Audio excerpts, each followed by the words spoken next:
कहोगे कि हम वृक्ष को अगर प्रणाम करेंगे तो वो सुनेंगे क्या? मैं आपको एक सत्य घटना बताता हूं। ये हमारे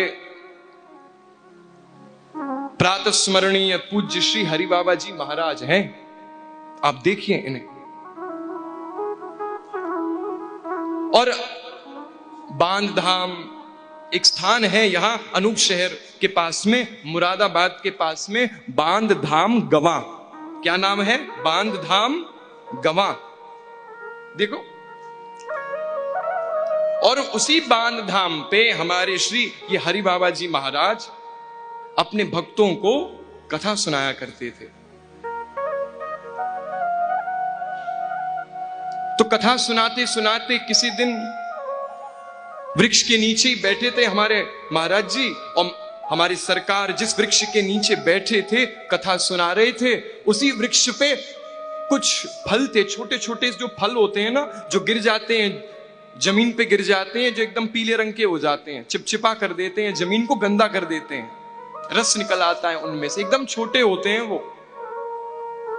तो हमारी सरकार कथा सुनाते थे, सत्संग करते थे और सारे श्रोता सुनते थे।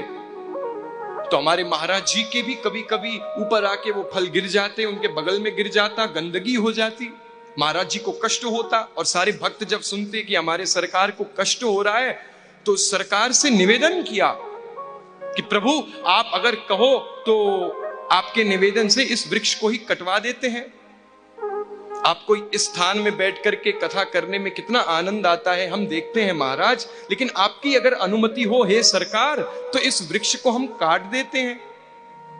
और भी तो वृक्ष ऐसे ही हैं, इससे इसी प्रकार के फल दे रहे हैं, और तो कुछ नुकसान होना नहीं, एक पेड़ की बात है। तो हमारे महाराज, हमारे सरकार, हमारे पूज्य श्री हरि बाबा जी महाराज ने कहा नहीं नहीं, क्या वो नहीं जी रहे हैं? चलते हुए उस बसंत ऋतु में देखो आप कैसे हरे भरे महाराज, हवा जब चलती है तो कितना आनंद आता है इनको। अपने प्रिय प्रिय भक्तों को कभी ये छाया प्रदान करते हैं, कुछ ना सही लकड़ी प्रदान कर देते हैं। हम इन्हें क्यों काटेंगे? हमारा कुछ बिगाड़ा है क्या इन्होंने? तो हमारे महाराज जी ने कहा जब ये बात, तो सारे भक्त कहने लगे कि महाराज फिर इससे समस्या दूर कैसे होगी? बोले समस्या दूर होगी,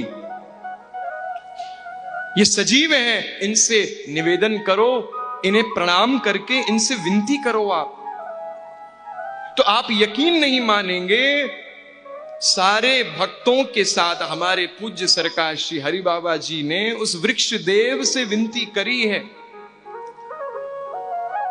कि हम कथा सुनाएंगे अपने भक्तों को, और आप कुछ ऐसी कृपा कीजिए कि वो फल जो आपकी डाली से, आपके अंग से गिरता है, कुछ उपाय ऐसा हो जाए कि वो कथा न रुके, भक्तों का ध्यान आपके फल पे न जाए, कथा में ही ध्यान रहे।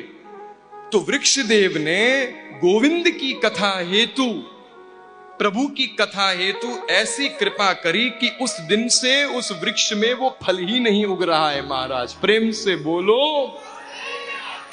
अब सोचो आप, ये सत्य बात है, मैं झूठ नहीं कह रहा। आज भी उस बांध धाम गवा पर जीवित रहने वाले जो बूढ़े हैं, उन्होंने देखा है ये चीज। हमारे सरकार को गए हुए ज्यादा वर्ष नहीं हुए, आज भी हैं जीवित। लेकिन जब से हमारे सरकार ने, हमारे महाराज ने प्रभु के धाम की ओर जाना, शरीर शारीरिक रूप से जब हमारे प्रभु गए, ज्यादा वर्ष नहीं हुए हैं उन्हें।